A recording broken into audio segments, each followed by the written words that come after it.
The Propcast on the Sports Game Podcast Network is brought to you by Martin Fantasy. They're coming to customers. Play just $5. Get $100 bonus funds. Use promo code SGPN.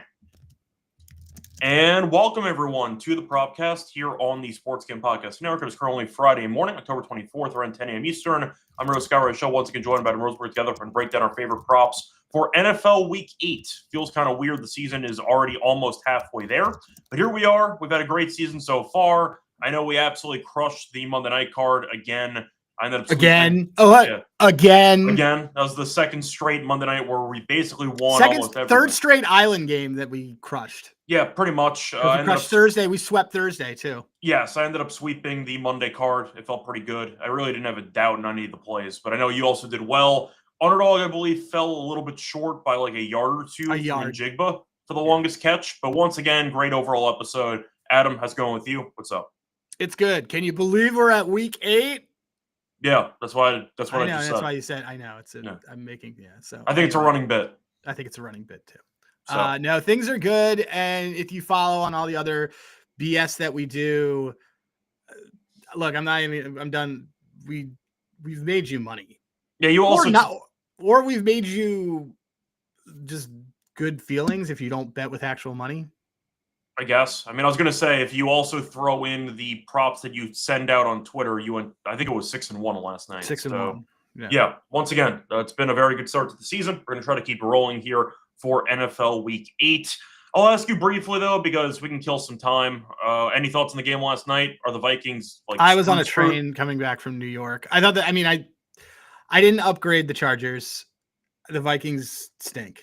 Yeah, that was kind of my entire cap on that game was what's weird though. So here's the weird part. I think so. My cap on some of the plays that I had given out. We don't have to like dive into all of it, but like Hawkinson's completely out of this offense unless they're in a different game script, and that's why I was like, I'm out. I'm definitely taking the under on his first half. Mason can't get any yards after contact. They also brought back Jones, so Mason really never. Yeah, but Jones is kind of that, like, it's weird. He's like a big play running back. You know what I mean? Wentz was inept. So yeah, Wentz cried. I'll put it this way: Wentz at one point had a pass that was deflected up in the air, and he swatted it down with his left hand. And he just destroyed his shoulder while trying to swat down his own pass, which I thought was pretty interesting, which I've not seen probably in my entire life. I do want to ask you, though, with Wentz basically becoming he was basically I'm trying to think of the way to describe it. He was a human sacrifice in the game yesterday where the Vikings let him die on the field. Do we just assume McCarthy's starting next week? Yeah, they've already said that, too. I'm saying that's just, do you think 100% confirmed at this point? I do. All right, well, Carson Wentz, it's not because they have 10 days. Yeah, I'm just throwing it out there that after Wentz was basically destroyed on TV, I do wonder if McCarthy's guaranteed to start. I'd assume yes for the next game. I see HB. I'm mentioning Happy World Series Game 1 Day. A reminder, we also did a World Series props episode, and we gave out our MVP thoughts. So if you do want some baseball opinions for the World Series on some futures, etc., check out the MLB episode. We also posted it on the Propcast channel. So if you do want to check it out on the MLB Gambling Podcast or on the Propcast, we already did our thoughts for the World Series props. Anyway, anything else you want to add, or should we just move on into the games for Week 8? We can jump into it. Cool. So before we get into any of the props that we actually have, a reminder, the NBA does tip off this week, and we've seen a couple of great games. A bunch of games have gone to overtime already. But a reminder, you can check out the NBA Gambling Podcast for daily free picks. We record Monday through Friday. So once again, a lot of content for basketball. Tune in on the NBA Gambling Podcast, wherever you get your podcast, whether it involves YouTube, Spotify, Apple, you name it. But check out the NBA Gambling Podcast. I'm going to be recording that episode after this, actually, at around 11 a.m. Eastern. But once again, check out the NBA Gambling Podcast for your NBA content. So moving on into our props for NFL Week 8. Adam, I'll let you go first. What's going to be your first prop for Week 8? So my first prop for Week 8, I had my notes up and now my notes are gone. Gonna go with, this was the late ad right before we jumped on, but I'm going to go with J.K. Dobbins under 16.5 rush attempts. Okay. So this game is a high total, 50.5. And I expect it to kind of have a lot of points. I like the Cowboys in this game. Denver doesn't have a good deep defense. Cowboys do not have a good deep defense. So we know that is very well documented. Mm-hmm. And when games go over their total, even when they have, I was looking at this, and when games have, 49 or more yards, Dobbins is under in 4 of his last 5. It's just not really a game script that I really like from him. Even if you didn't want to include that, he's under in 7 of his last 10. It's the Cowboys rush defense has been just mid, not as bad as their pass defense. But this is, Rico Dowdle had a billion yards against them, but that was also a different situation because Chuba wasn't there. They don't like this. Obviously, there's RJ Harvey. There's a lot. There's Bo Nix. There's a bunch of different ways that they could be running with stuff. If you look at just kind of the matchups on the people that went over it's fine. But the Corey Croskett-Merritt went under. He's kind of the same type of back, same build. Breece Hall went under type of situation. DeAndre Swift, same kind of build, I would say, went under. Tyron Tracy weeks ago went under before Scatterboo existed. So this is just kind of even Saquon went under. That's a bell cow. So in the first game of the season. So we're gonna do J.K. Dobbins under 16.5 rush attempts against the Cowboys. If you think the game's going to be close, then you kind of avoid the blowout script where they're going to be running the ball a ton. I don't even think it's going to be a blowout script. I just don't think it's how either of them are going to play this game. And just I'm saying it does help, though, if you get to avoid the blowout script where the Broncos are up a ton and they just start running the ball solid to drain clock. Right. I see what you're saying. Yes. So, yeah, I can get behind that, too. What was the price on that play? Minus 110. All right. So for my first play, I actually ended up with a bunch of receiving yard props for this game. I was looking at it, I was trying to find my usual kicker prop for the week. Didn't really like much. I didn't either. I thought about maybe Nick Folk, and then I realized I really would rather not spend money on the Jets, but his over 1.5 field goals was plus 110. So I thought about it, but it's the Jets. So I decided not to bother. Instead, I have some receiving yard plays. First one, I'm going to go with Keon Coleman. I'm going to take his under 44.5 receiving yards at minus 110. He's on the field a lot, but kind of like Gabe Davis last year, you don't actually notice him for a decent portion of the games because he's had less than 32 receiving yards. 32 receiving yards he's had less than in 10 of his last 12 games. Panthers also very good against opposing wide receivers. Panthers are allowing the 4th fewest receiving yards per game to opposing wide receivers. And great. A reminder that since Coleman is a rather big target, he's probably on Horn Island. I like Horn. I think Horn's a very good corner. So I do think it's a bad matchup for Keon especially. But at the end of the day, once again, his numbers aren't good. Dating back to last season, less than 32 in 10 of his last 12. They still have Shakir. They still have a good ground game. I think there are a couple other ways to move the ball against this defense. And Keon Coleman has just not been cutting it lately. But 44.5 against this Carolina defense, which has been quite underrated so far this season. And if you want to also throw in the fact that Carolina's been much better at home than on the road, the game is also in Carolina, which I do like. Games in Carolina. So I do like the fact that I think this defense might ball out. I think worst case scenario, other guys eat that is not named Keon Coleman. Give me Coleman under 44.5 receiving yards at minus 110. Yeah, I like it. He probably won't be as much him on the island only because they play a lot of zone. Yeah, but that too. Your point's still right. Coleman is much more of a red zone guy. He always was in college too. Yeah. I never got the so all of it makes sense that he hasn't had the yards because they don't really use him. For a guy that big, they don't use him to get downfield. Yeah, for a guy that big with I'd say an underrated amount of athleticism, they really don't get him out in space a lot. No, they never do. But just to give everyone an idea, though, he's going to probably line up on the J.C. Horn side of the ball. J.C. Horn, the last okay, so against the Jets, I'm assuming it was Sauce, 6 targets, 3 receptions. I think you mean Garrett Wilson, but still. Garrett Wilson, yeah. Garrett Wilson, my bad. Garrett Wilson, 41 yards on it looked like he needed it. Probably got one of those. And he had 2 picks. So yeah. Right. 38 yards for probably Pickens, and he had 43 yards from guessing Waddle. Anyway, he's been great. He's been fantastic. So point is, I'll fade Coleman here. I think this number's too high for a guy that has a hard time reaching 35. So I'll go with the under on his yards. I like his TD. I don't like this. Yeah, that's fine. And that could be a decent reverse correlation if you want to go for that. Maybe under yards with the touchdown, which could be fun. But either way, what's going to be your second prop for Week 8?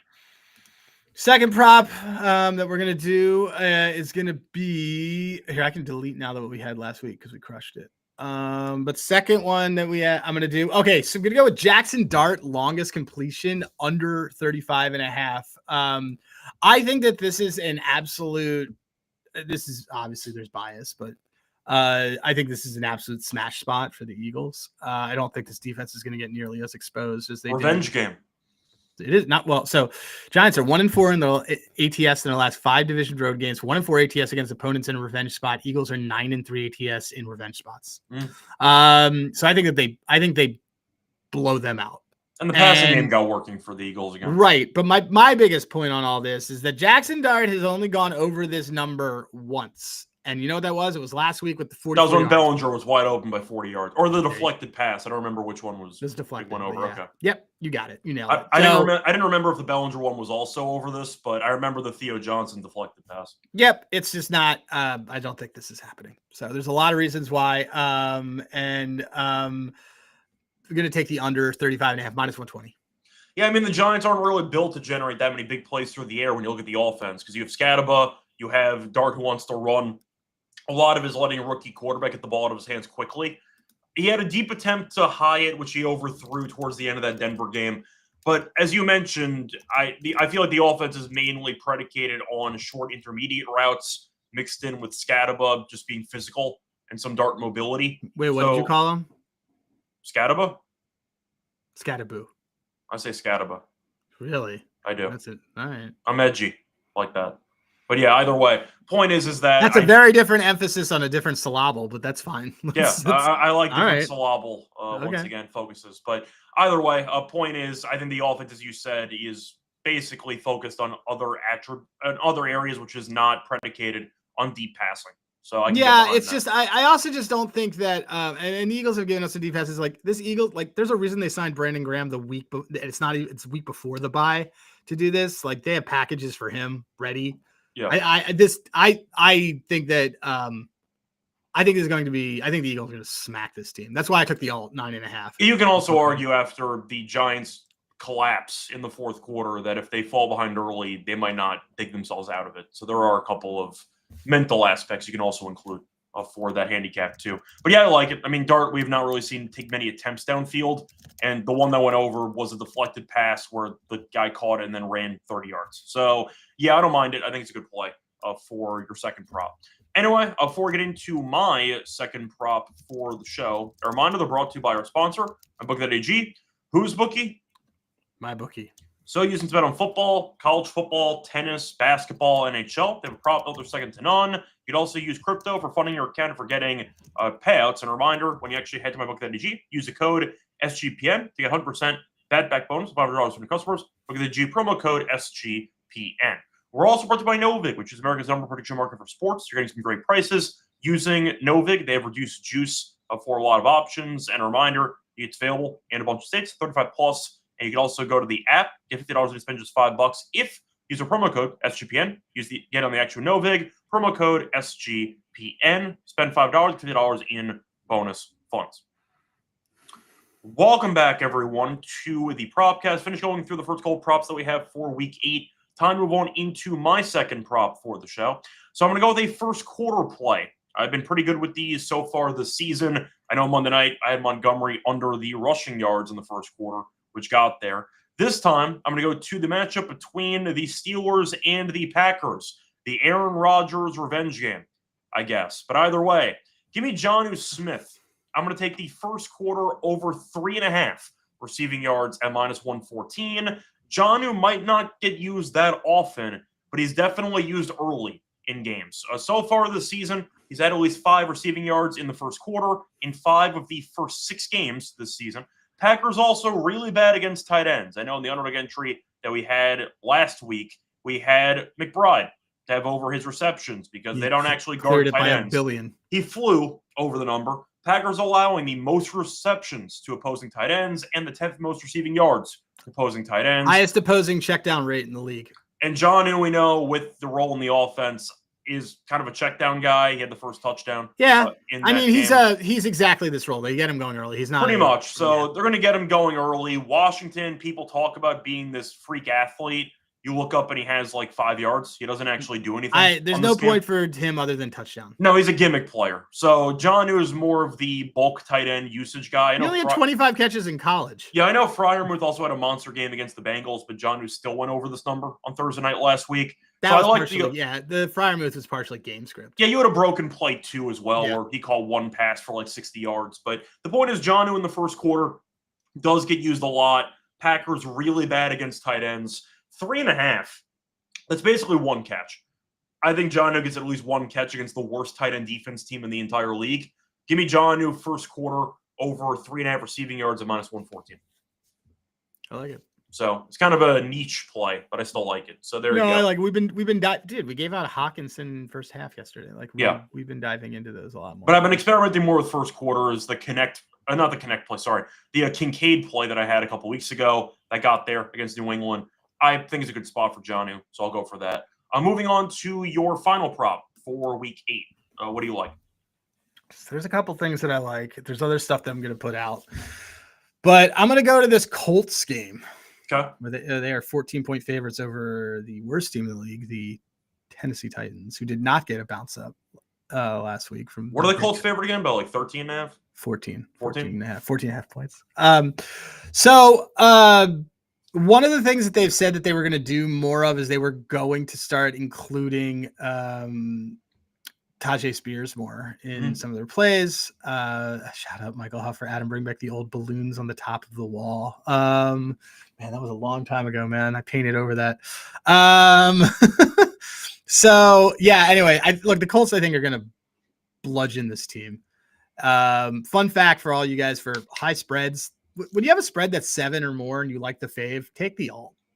It's just always good. Like for the Eagles, I didn't lay the 7 or whatever. I did 9.5.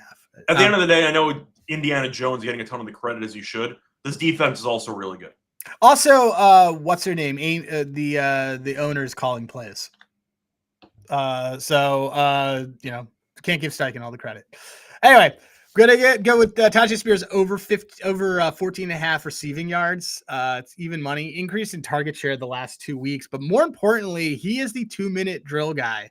Mm-hmm. So he is the guy that they go to when they are down and the Colts move back into cover shell defense, which I never know why it's the drain clock mostly. You're going to force the other team to kill a minute or two minimum just going down the field. But sure, you give up a bunch of free yards. I mean, that's the argument. Yeah. But Colts have given this up to all but one running back, and they have the 12th fewest yak in the league, and so that's why I think that his reception numbers at 2.5.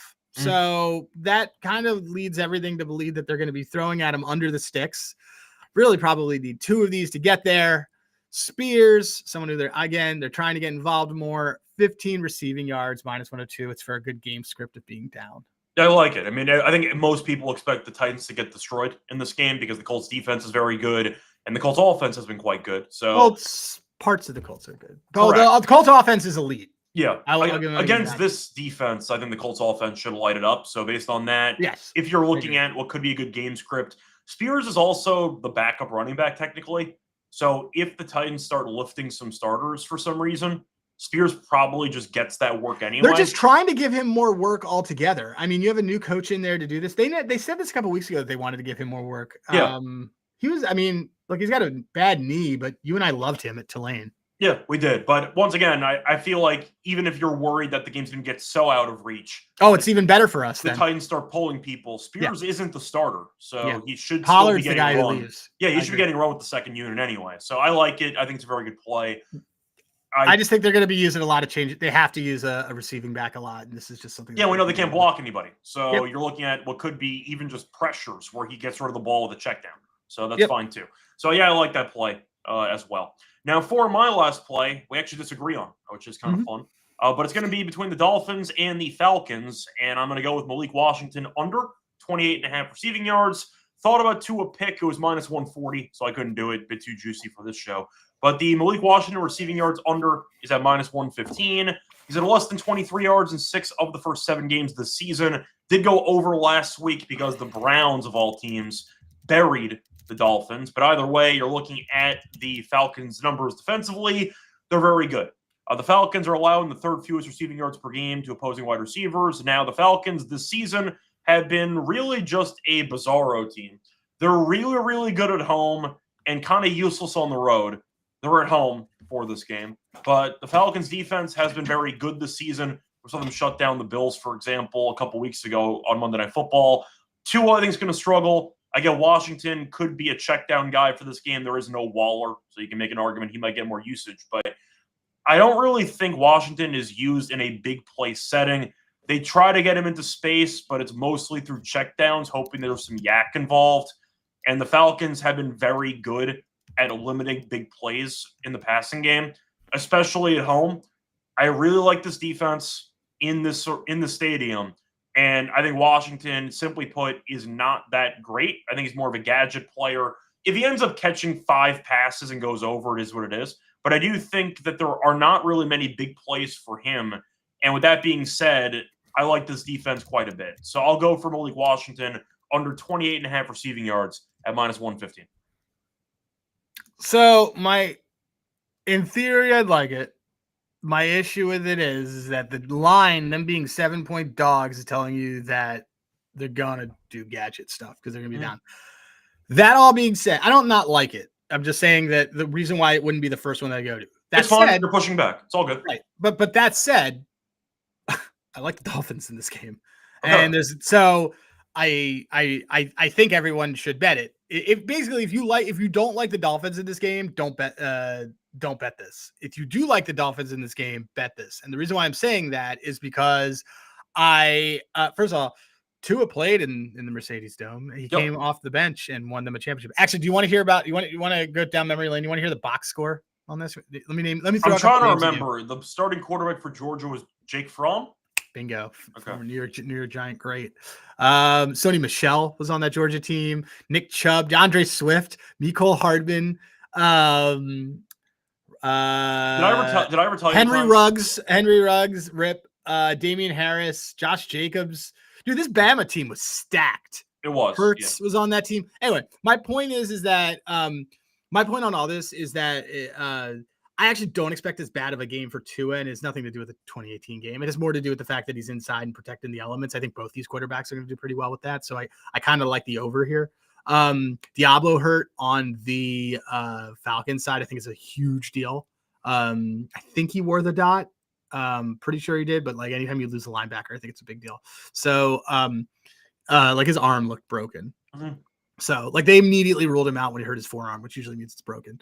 So anyway, that all said, this is a long-winded way of saying if you are like me and you like the Dolphins, because the Falcons shouldn't be laying 7 to anybody. With that offense, I don't think. Right. Then I don't think Washington's going to be a factor in a regular moving offense. I think he is a factor in an offense that is down 14 plus points. Yeah. And the only time he went over was when they got buried by Cleveland last week. So yeah, once again, you think it's game script dependent. I'm fine with that. So I can go with the under for this.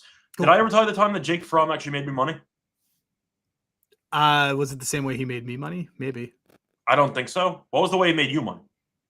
Giants team total under 9.5 in 2021. Okay, so that was actually yes, but that was not what I was. I forgot that existed, but that was not what I was referring to. But okay, yes, we actually did fade Jake Fromm a couple of times. Was Fromm the QB? Was he the QB sneak quarterback? Yeah, he was. Okay, yeah. So actually, yes, but the first time he made me money off the football field. How? Poker? So it was offshore. And one book was posting NFL draft props, but it was like the miscellaneous nonsense.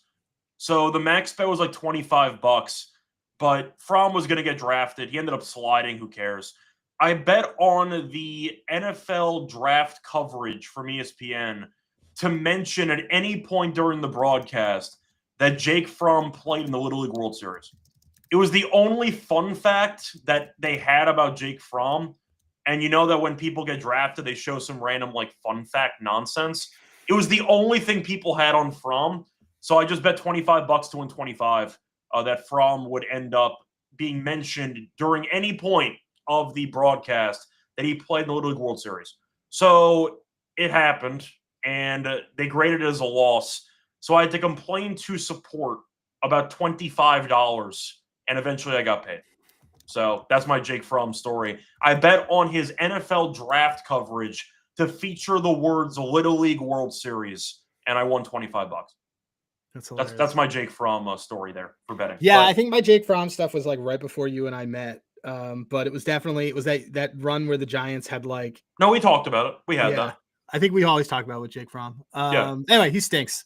Yeah, but either way, once again, that's my little niche fun story there. But either way, I'm moving into your bonus bets. Anything that you liked but did not make the cut?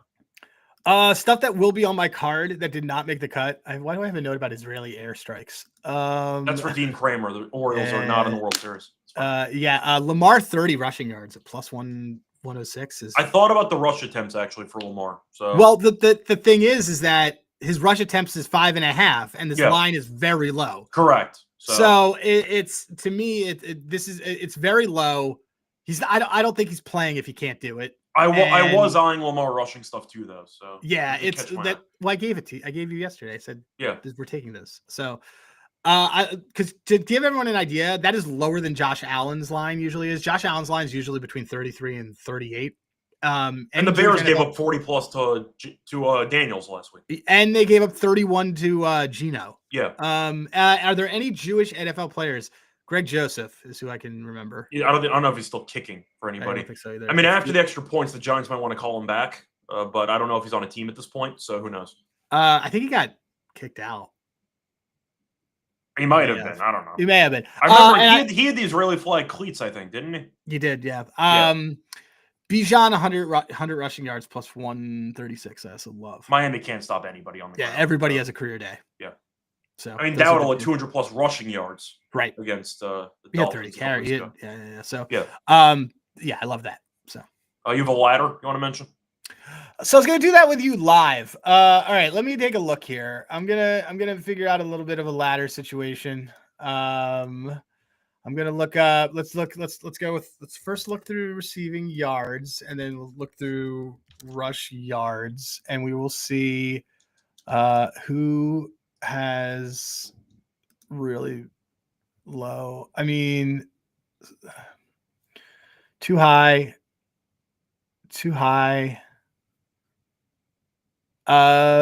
There's not like, so let me just look through this. Who else is a good, let me look at this some good ladder guys. That's what we need. Had guys jumped out to you? Tonight is usually when I take a bunch of mushrooms and I figure out how I want to do some things. Vision Quest bets? My Vision Quest bets, which slap. Why are I have everybody's interceptions on here? Cam Ward, longest receptions. I don't know how many catches or yards you think Spears get, but 15 is a very low floor. We could mini ladder this. I didn't mind going up to like 25, maybe. Let's see. Let me look at that. No, I think that might not be a bad way to do it. Let me just see. Spears. Don't hate Kate Otten stuff either. So when Spears goes, Spears goes over, he goes way over. We could ladder this. That's what I'm saying. Yeah. He had 40 against the Colts at the end of last year. You want to ladder this to why don't we do 25? And what's the price on 25? Plus 240. Okay, solid. 30 is plus 360. And I think I'm good at 30. I think that's fine. Well, I'm just trying to give you a floor because the floor is. I'm fine with 30 being the ceiling there. So let's do this. We'll do his 25 and we'll do his 30 and we'll do it on FanDuel and we'll do them both to win a unit. So it's like a next into it. Cool. There you go. All right, cool. I know some people were asking for more ladders. People were asking for ladders, yes. Even though CJ is the ladder guy, but we'll give the people what they want. Yeah. So definitely think that could be a good option. If you wanted to go for a bolder ladder, not saying he's going to get there, but if you wanted to use that Jonnu Smith first quarter receiving yards angle from 3.5, if you wanted to bump up the first quarter line to even like 9.5, and you just think he has a solid first quarter, that's an option too. By the way, it's an extra 0.7 units risked. So we have 1.7 units on Tajay Spears. Yeah, I can live with that. We think the game script's gonna be perfect anyway. But yeah, well, let me just quickly see if I could find what Jonnu Smith would be for I'm gonna press send on this yards. for me. That's fine. So we're both betting it. Yes. Right now, I don't see any alt lines of the first quarter on Jonnu, but those usually get posted. So you can potentially find a Jonnu Smith first quarter receiving yards ladder if that does pop up. So there you go. Anyway, anything else you want to add? No, we got to do. But here's, you want to run through our plays now or at the end? Well, I was going to do that after best bets and underdog, but I wanted to just ask if you had any other props you want to throw out there. No, not yet. I was out in New York yesterday, so I didn't really have a lot of time. Yeah, thanks for letting me see you. Well, I was in Bryant Park, dude. You're nowhere near joking. Bryant Park. It's fine. If you lived near Bryant Park, I would have hung out. It's all good. It's all good. How do you enjoy the Amtrak? It was. Was it everything you dreamed of?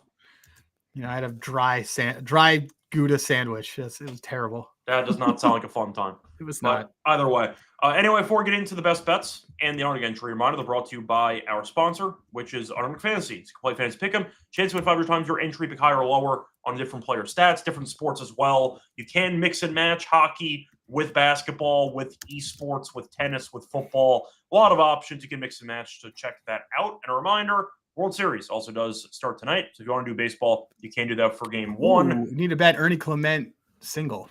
Yeah, there you go. That is absolutely on our card. Underdog has a brand new offer for new customers, though. Play just $5. Get $100 of bonus funds with promo code SGPN. We're also brought to you by Rhythm. They're crushing in college football and NFL with picks and props, giving away cash prize every week. Tracking your bets in the app. Track 5 bets of the same type of model that you built, and you can win $1K. Also, we have a nice discount with Rhythm. If you use the code SGPN25, you download the Rhythm app, you can get a quarter off first month with the code SGPN25, once again, at Rhythm. Welcome back, everyone, to the Propcast. Finished going through our favorite 3 props each for NFL Week 8. Time to move on into our best bets. Adam, out of the 3 plays you gave out, what is your favorite play? Probably, I mean, the Spears one, probably. It's a very, very solid number. It's a great, it's a lower, I mean, he's hit it the last 2 games. He had 20, he had 19. It's just a really good game script. I mean, like the way this loses is frankly, the Titans get up for this spot. I mean, it's already locked in, but do the Colts have a look ahead? That I don't know. I don't think look aheads exist. And they play the Steelers on the road next week, so maybe question mark. But they're not even in their division. And I was gonna say it's a division game. Like I feel like it's not a division game. This is a division game. No, I'm saying the Titans game's a division game, so it's tough to overlook those. I mean, yeah, I don't know why. No, they don't have a look ahead. So I think it's fine. I think it's fine.